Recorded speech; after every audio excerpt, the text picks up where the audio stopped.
Chapter 2 of The Picture of Dorian Gray by Oscar Wilde. As they entered they saw Dorian Gray. He was seated at the piano, with his back to them, turning over the pages of a volume of Schumann's Forest Scenes. "You must lend me these, Basil," he cried. "I want to learn them. They are perfectly charming." "That entirely depends on how you sit today, Dorian." "Oh, I am tired of sitting, and I don't want a life-size portrait of myself," answered the lad, swinging round on the music-stool in a wilful, petulant manner. When he caught sight of Lord Henry, a faint blush coloured his cheeks for a moment, and he started up. "I beg your pardon, Basil, but I didn't know you had anyone with you." "This is Lord Henry Wotton, Dorian, an old Oxford friend of mine. I have just been telling him what a capital city you were, and now you have spoiled everything." "You have not spoiled my pleasure in meeting you, Mr. Gray," said Lord Henry, stepping forward and extending his hand. "My aunt has often spoken to me about you. You are one of her favourites, and I am afraid one of her victims also." "I am in Lady Agatha's black books at present," answered Dorian, with a funny look of penitence. "I promised to go to a club in Whitechapel with her last Tuesday, and I really forgot all about it. We were to have played a duet together. 3 duets, I believe. I don't know what she will say to me. I am far too frightened to call." "Oh, I will make your peace with my aunt. She is quite devoted to you. Oh, and I don't think it really matters about your not being there. The audience probably thought it was a duet. When Aunt Agatha sits down to the piano she makes quite enough noise for 2 people." "That is very horrid to her, and not very nice to me," answered Dorian, laughing. Lord Henry looked at him. Yes, he was certainly wonderfully handsome, with his finely curved scarlet lips, his frank blue eyes, his crisp gold hair. There was something in his face that made one trust him at once. All the candour of youth was there, as well as all youth's passionate purity. One felt that he had kept himself unspotted from the world. No wonder Basil Hallward worshipped him. "You are too charming to go in for philanthropy, Mr. Gray. Far too charming." And Lord Henry flung himself down on the divan and opened his cigarette-case. The painter had been busy mixing his colours and getting his brushes ready. He was looking worried, and when he heard Lord Henry's last remark, he glanced at him, hesitated for a moment, and then said, "Harry, I want to finish this picture today. Would you think it awfully rude of me if I asked you to go away?" Lord Henry smiled and looked at Dorian Gray. "Am I to go, Mr. Gray?" he asked. "Oh, please don't, Lord Henry. I see that Basil is in one of his sulky moods, and I can't bear him when he sulks. Besides, I want you to tell me why I should not go in for philanthropy." "I don't know that I shall tell you that, Mr. Gray. It is so tedious a subject that one would have to talk seriously about it. But I certainly shall not run away now that you have asked me to stop. You don't really mind, Basil, do you? You have often told me that you liked your sitters to have someone to chat to." Hallward bit his lip. "If Dorian wishes it, of course you must stay. Dorian's whims are laws to everybody, except himself." Lord Henry took up his hat and gloves. "You are very pressing, Basil, but I am afraid I must go. I have promised to meet a man at the Orleans. Good-bye, Mr. Gray. Come and see me some afternoon in Curzon Street. I am nearly always at home at 5 o'clock. Write to me when you are coming. I should be sorry to miss you." "Basil," cried Dorian Gray, "if Lord Henry Wotton goes, I shall go too. You never open your lips while you are painting, and it is horribly dull standing on a platform and trying to look pleasant. Ask him to stay. I insist upon it." "Stay, Harry, to oblige Dorian, and to oblige me," said Hallward, gazing intently at his picture. "It is quite true. I never talk when I am working, and never listen either, and it must be dreadfully tedious for my unfortunate sitters. I beg you to stay." "But what about my man at the Orleans?" The painter laughed. "I don't think there will be any difficulty about that. Sit down again, Harry. And now, Dorian, get up on the platform, and don't move about too much. or pay any attention to what Lord Henry says. He is a very bad influence over all his friends, with the single exception of myself." Dorian Gray stepped up on the dais with the air of a young Greek martyr, and made a little moue of discontent to Lord Henry, to whom he had rather taken a fancy. He was so unlike Basil. They made a delightful contrast. And he had such a beautiful voice. After a few moments he said to him, "Have you really a very bad influence, Lord Henry? As bad as Basil says?" There is no such thing as a good influence, Mr. Gray. All influence is immoral. Immoral from the scientific point of view. Why? Because to influence a person is to give him one's own soul. He does not think his natural thoughts or burn with his natural passions. His virtues are not real to him. His sins, if there are such things as sins, are borrowed. He becomes an echo of someone else's music, an actor of a part that has not been written for him. The aim of life is self-development, to realize one's nature perfectly. That is what each of us is here for. People are afraid of themselves nowadays. They have forgotten the highest of all duties, the duty that one owes to oneself. Of course they are charitable. They feed the hungry and clothe the beggar. But their own souls starve and are naked. Courage has gone out of our race. Perhaps we never really had it. The terror of society, which is the basis of morals, the terror of God, which is the secret of religion, these are the two things that govern us. And yet— "Just turn your head a little more to the right, Dorian, like a good boy," said the painter, deep in his work, and conscious only that a look had come into the lad's face that he had never seen there before. and yet— continued Lord Henry, in his low musical voice, and with that graceful wave of the hand that was always so characteristic of him, and that he had even in his Eton days, I believe that if one man were to live out his life fully and completely, were to give form to every feeling, expression to every thought, reality to every dream, I believe that the world would gain such a fresh impulse of joy that we would forget all the maladies of medievalism and return to the Hellenic ideal. To something finer, richer than the Hellenic ideal, it may be. But the bravest man among us is afraid of himself. The mutilation of the savage has its tragic survival in the self-denial that mars our lives. We are punished for our refusals. Every impulse that we strive to strangle broods in the minds and poisons us. The body sins once, and has done with its sin, for action is a mode of purification. Nothing remains then but the recollection of a pleasure or the luxury of a regret. The only way to get rid of a temptation is to yield to it. Resist it, and your soul grows sick with longing for the things it has forbidden to itself, with desire for what its monstrous laws have made monstrous and unlawful. It has been said that the great events of the world take place in the brain. It is in the brain, and the brain only, that the great sins of the world take place also. You, Mr. Gray, you yourself, with your rose-red youth and your rose-white boyhood, you have had passions that have made you afraid, thoughts that have filled you with terror, daydreams and sleeping dreams whose mere memory might stain your cheek with shame. "Stop! faltered Dorian Gray. Stop! You bewilder me. I don't know what to say. There is some answer to you, but I cannot find it. Don't speak. Let me think. Or, rather, let me try not to think." For nearly 10 minutes he stood there, motionless, with parted lips and eyes strangely bright. He was dimly conscious that entirely fresh influences were at work within him.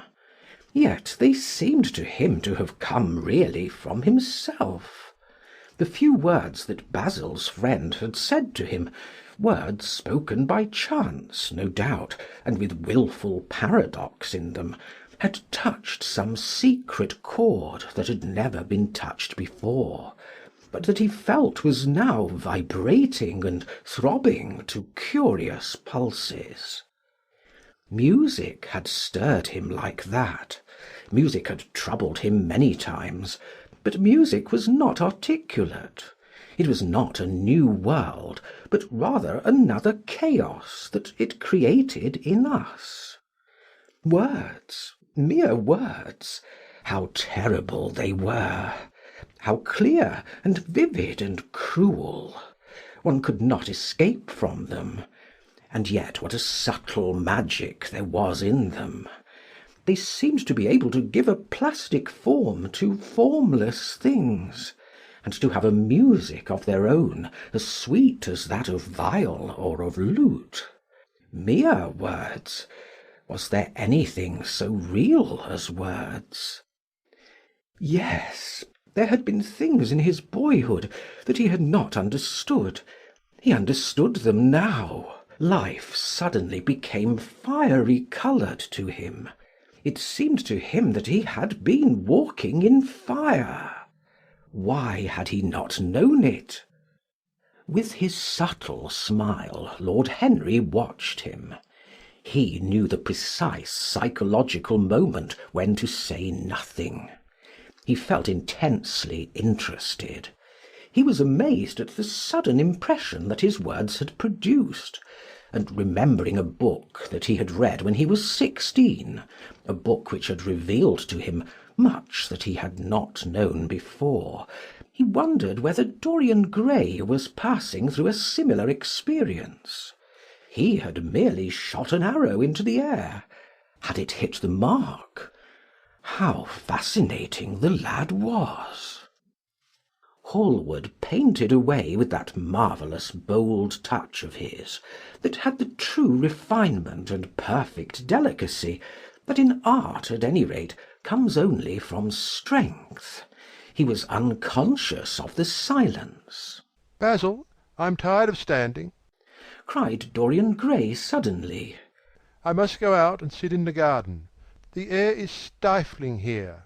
My dear fellow, I am so sorry. When I am painting I can't think of anything else. But you never sat better. You were perfectly still, and I have caught the effect I wanted. The half-parted lips, and the bright look in the eyes. I don't know what Harry has been saying to you, but he has certainly made you have the most wonderful expression.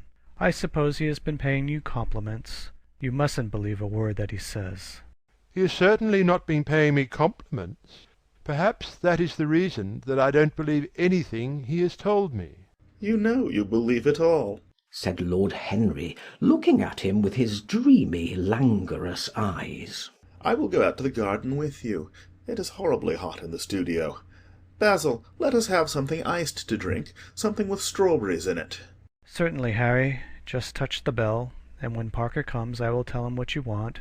I have got to work up this background, so I will join you later on. Don't keep Dorian too long. I have never been in better form for painting than I am today. This is going to be my masterpiece. It is my masterpiece as it stands." Lord Henry went out to the garden, and found Dorian Gray burying his face in the great cool lilac blossoms, feverishly drinking in their perfume as if it had been wine. He came close to him, and put his hand upon his shoulder. You are quite right to do that, he murmured. Nothing can cure the soul but the senses, just as nothing can cure the senses but the soul. The lad started and drew back. He was bareheaded, and the leaves had tossed his rebellious curls and tangled all their gilded threads. There was a look of fear in his eyes, such as people have when they are suddenly awakened. His finely chiselled nostrils quivered, and some hidden nerve shook the scarlet of his lips, and left them trembling. Yes, continued Lord Henry. That is one of the great secrets of life, to cure the soul by means of the senses, and the senses by means of the soul. You are a wonderful creation. You know more than you think you know, just as you know less than you want to know. Dorian Gray frowned and turned his head away. He could not help liking the tall, graceful young man who was standing by him. His romantic, olive-coloured face and worn expression interested him. There was something in his low, languid voice that was absolutely fascinating. His cool, white, flower-like hands even had a curious charm. They moved, as he spoke, like music, and seemed to have a language of their own. But he felt afraid of him, and ashamed of being afraid. Why had it been left for a stranger to reveal him to himself? He had known Basil Hallward for months, but the friendship between them had never altered him. Suddenly there had come someone across his life who seemed to have disclosed to him life's mystery. And yet, what was there to be afraid of? He was not a schoolboy or a girl. It was absurd to be frightened.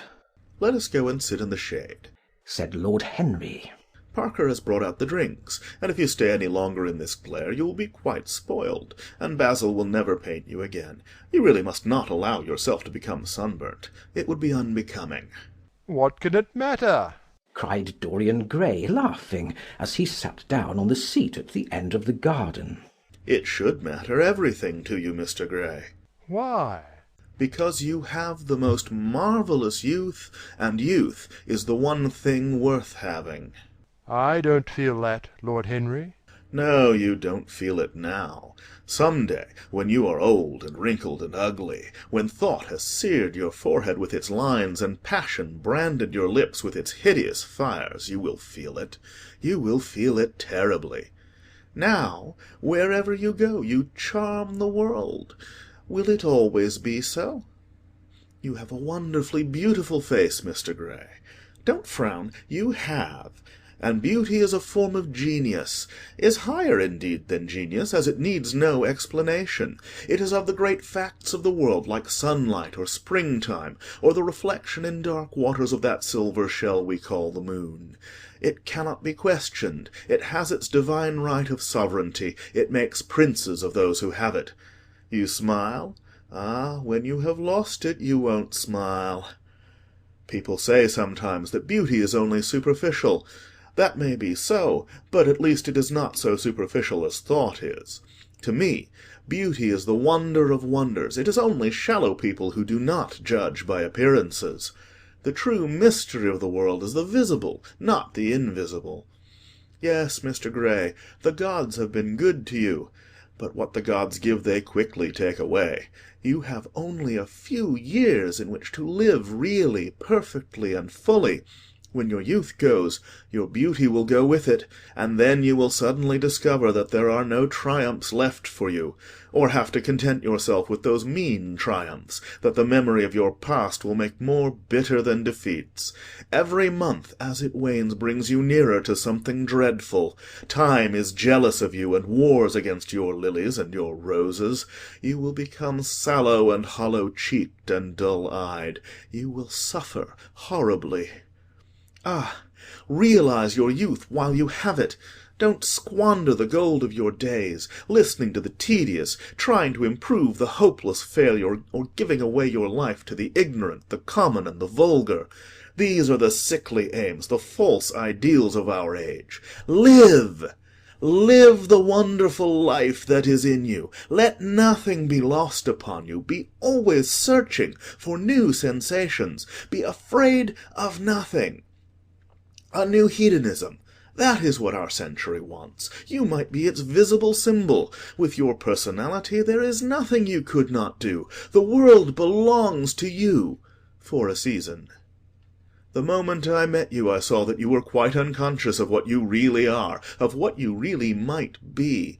There was so much in you that charmed me that I felt I must tell you something about yourself. I thought how tragic it would be if you were wasted. For there is such a little time that your youth will last, such a little time. The common hill-flowers wither, but they blossom again. The laburnum will be as yellow next June as it is now. In a month there will be purple stars on the clematis, and year after year the green night of its leaves will hold its purple stars. But we never get back our youth. The pulse of joy that beats in us at 20 becomes sluggish. Our limbs fail, our senses rot. We degenerate into hideous puppets, haunted by the memory of the passions of which we were too much afraid, and the exquisite temptations that we had not the courage to yield to. Youth! Youth! There is absolutely nothing in the world but youth." Dorian Gray listened, open-eyed and wondering. The spray of lilac fell from his hand upon the gravel. A furry bee came and buzzed round it for a moment, then it began to scramble all over the oval stellated globe of the tiny blossoms. He watched it with that strange interest in trivial things that we try to develop when things of high import make us afraid, or when we are stirred by some new emotion for which we cannot find expression, or when some thought that terrifies us lays sudden siege to the brain and calls on us to yield. After a time the bee flew away.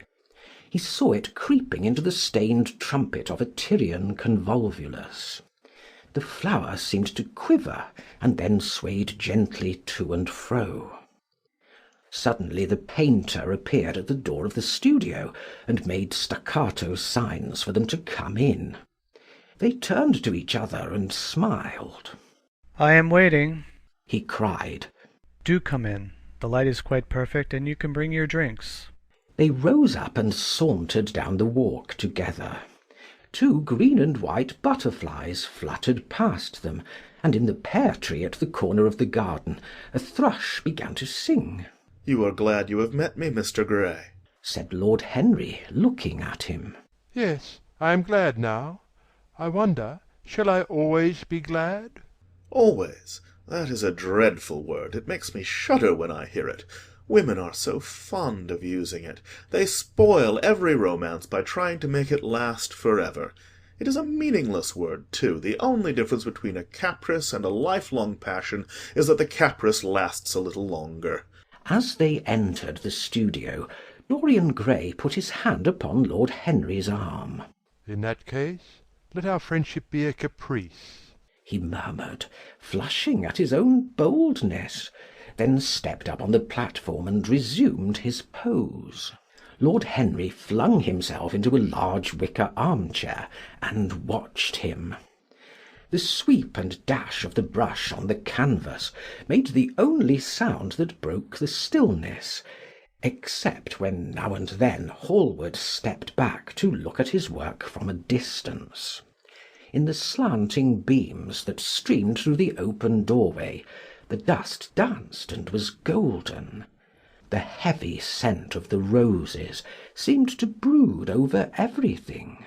After about a quarter of an hour, Hallward stopped painting, looked for a long time at Dorian Gray, and then for a long time at the picture, biting the end of one of his huge brushes and frowning. "It is quite finished," he cried at last, and stooping down, he wrote his name in long vermilion letters on the left-hand corner of the canvas. Lord Henry came over and examined the picture. It was certainly a wonderful work of art, and a wonderful likeness as well. "My dear fellow, I congratulate you most warmly," he said. "It is the finest portrait of modern times. Mr. Gray, come over and look at yourself." The lad started as if awakened from some dream. "Is it really finished?" he murmured, stepping down from the platform. "Quite finished," said the painter. "And you have sat splendidly today. I am awfully obliged to you." "That is entirely due to me," broke in Lord Henry. "Isn't it, Mr. Gray?" Dorian made no answer, but passed listlessly in front of his picture, and turned towards it. When he saw it, he drew back, and his cheeks flushed for a moment with pleasure. A look of joy came into his eyes, as if he had recognized himself for the first time. He stood there motionless and in wonder, dimly conscious that Hallward was speaking to him, but not catching the meaning of his words. The sense of his own beauty came on him like a revelation. He had never felt it before. Basil Hallward's compliments had seemed to him to be merely the charming exaggeration of friendship. He had listened to them, laughed at them, forgotten them. They had not influenced his nature. Then had come Lord Henry Wotton, with his strange panegyric on youth, his terrible warning of its brevity. That had stirred him at the time, and now, as he stood gazing at the shadow of his own loveliness, the full reality of the description flashed across him. Yes, there would be a day when his face would be wrinkled and wizen, his eyes dim and colourless, the grace of his figure broken and deformed. The scarlet would pass away from his lips, and the gold steal from his hair. The life that was to make his soul would mar his body. He would become dreadful, hideous, and uncouth. As he thought of it, a sharp pang of pain struck through him like a knife, and made each delicate fibre of his nature quiver. His eyes deepened into amethyst, and across them came a mist of tears. He felt as if a hand of ice had been laid upon his heart. "Don't you like it?" cried Hallward at last, stung a little by the lad's silence, not understanding what it meant. Of course he likes it, said Lord Henry. Who wouldn't like it? It is one of the greatest things in modern art. I will give you anything you like to ask for it. I must have it. "It is not my property, Harry." Whose property is it? "Dorian's, of course," answered the painter. He is a very lucky fellow. How sad it is, murmured Dorian Gray, with his eyes still fixed upon his own portrait. How sad it is. I shall grow old and horrible and dreadful. But this picture will remain always young. It will never be older than this particular day of June. If it were only the other way! If it were I who was to be always young, and the picture that was to grow old! For that I would give everything. Yes, there is nothing in the whole world I would not give. I would give my soul for that. You would hardly care for such an arrangement, Basil, cried Lord Henry, laughing. It would be rather hard lines on your work. "I should object very strongly, Harry," said Hallward. Dorian Gray turned and looked at him. I believe you would, Basil. You like your art better than your friends. I am no more to you than a green bronze figure. Hardly as much, I dare say. The painter stared in amazement. It was so unlike Dorian to speak like that. What had happened?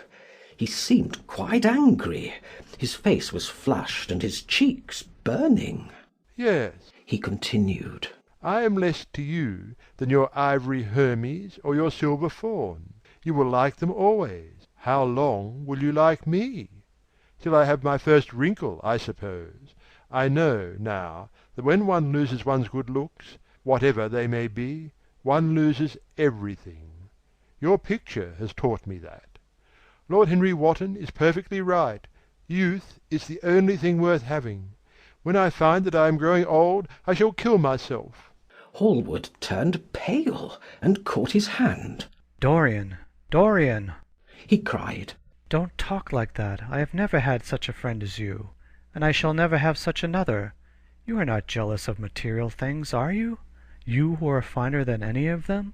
I am jealous of everything whose beauty does not die.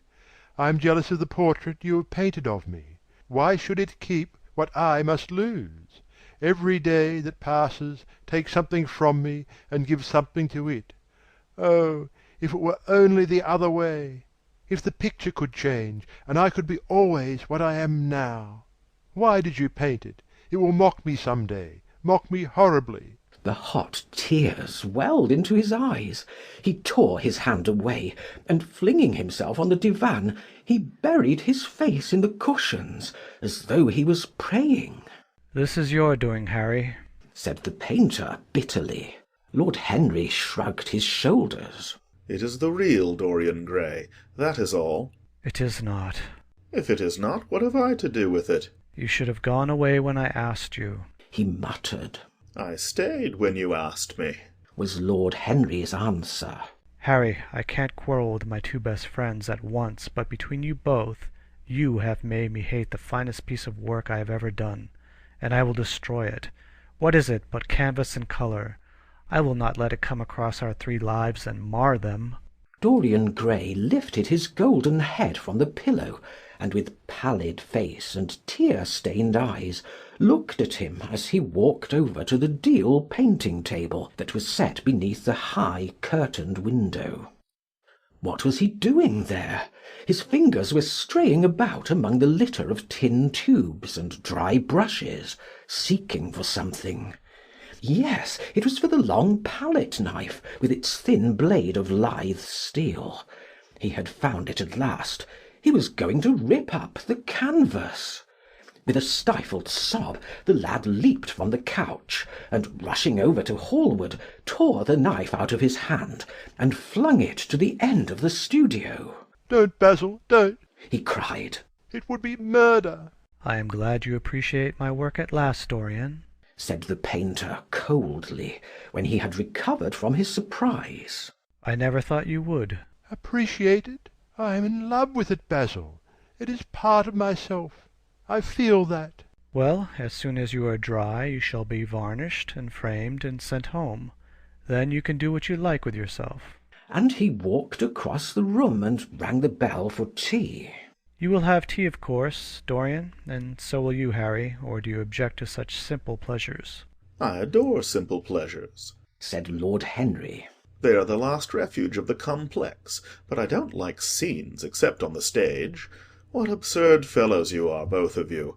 I wonder who it was defined man as a rational animal. It was the most premature definition ever given.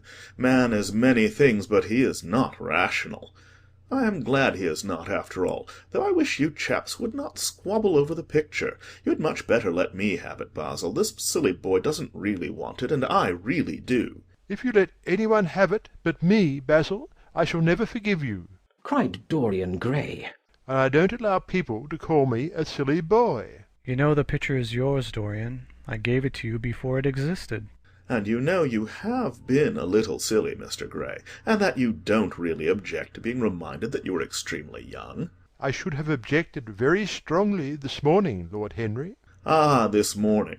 You have lived since then. There came a knock at the door, and the butler entered with a laden tea-tray, and set it down upon a small Japanese table.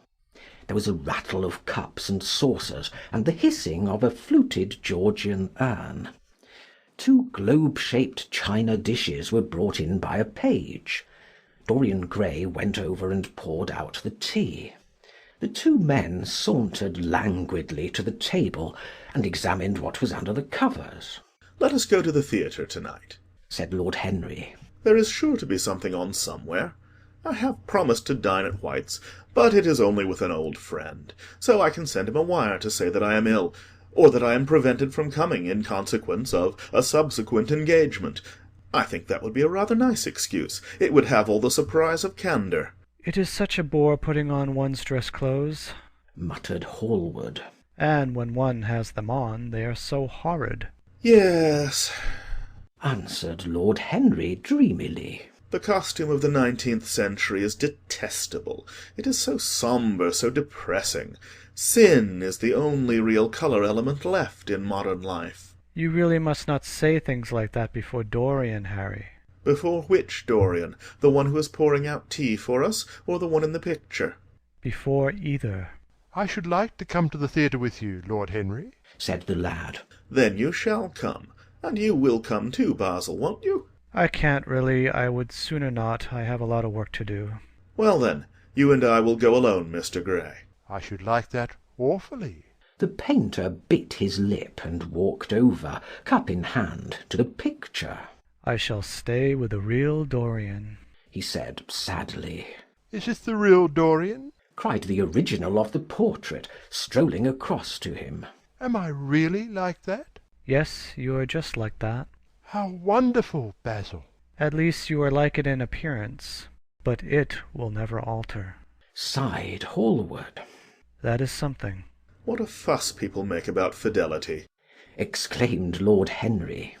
Why, even in love it is purely a question for physiology. It has nothing to do with our own will. Young men want to be faithful and are not. Old men want to be faithless and cannot. That is all one can say. Don't go to the theatre tonight, Dorian, said Hallward. Stop and dine with me. I can't, Basil, Why? because I have promised Lord Henry Wotton to go with him. He won't like you any better for keeping your promises. He always breaks his own. I beg you not to go. Dorian Gray laughed and shook his head. I entreat you. The lad hesitated and looked over at Lord Henry, who was watching them from the tea-table with an amused smile. I must go, Basil, he answered. Very well, said Hallward, and he went over and laid down his cup on the tray. It is rather late, and as you have to dress, you had better lose no time. Good-bye, Harry. Good-bye, Dorian. Come and see me soon. Come tomorrow. Certainly. You won't forget? No, of course not, cried Dorian. And Harry, Yes, Basil? remember what I asked you when we were in the garden this morning. I have forgotten it. I trust you. I wish I could trust myself, said Lord Henry, laughing. Come, Mr. Gray, my hansom is outside, and I can drop you at your own place. Good-bye, Basil.